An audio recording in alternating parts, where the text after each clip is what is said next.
Friends, ఇప్పుడే అందిన వార్త. కేంద్ర పాలిత ప్రాంతంగా తిరుపతి అంటూ వార్తలు అయితే వస్తున్నాయి ఫ్రెండ్స్. మరి దాని గురించి వీడియో చేయడం అనేది జరుగుతుంది ఫ్రెండ్స్. వివరాల్లోకి వెళ్ళే ముందు దయచేసి లైక్ చేసి, షేర్ చేసి, సబ్స్క్రైబ్ అయితే చేసి మరిన్ని లేటెస్ట్ అప్డేట్స్ కోసం బెల్ ఐకాన్ అయితే క్లిక్ చేయండి ఫ్రెండ్స్. అయితే ఏపీలో తిరుమల లడ్డూ కల్తీ వ్యవహారంపై సీఎం చంద్రబాబు చేసిన ఆరోపణలు తీవ్ర కలకలం రేపాయి.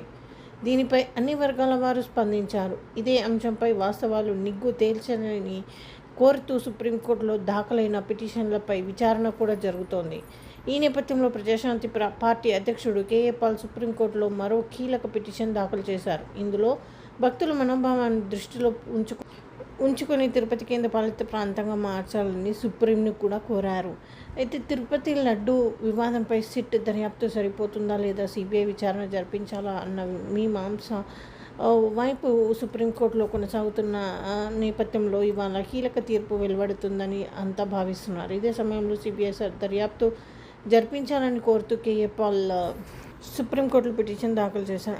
అంతటితో ఆగకుండా తిరుపతిని కేంద్ర పాలిత ప్రాంతంగా మార్చేలా ఆదేశాలు ఇవ్వాలని కూడా కోరారు. దీని వెనుక ఉన్న కారణాలు కూడా ఆయన పిటిషన్లో వివరించారు. ప్రపంచవ్యాప్తంగా ఉన్న 740 మంది క్యాథలిక్కులు అంటే క్రైస్తవుల కోసం వాటికన్ ప్రత్యేక దేశంగా ఉందని కేఏ పాల్ పిటిషన్లో తెలిపారు.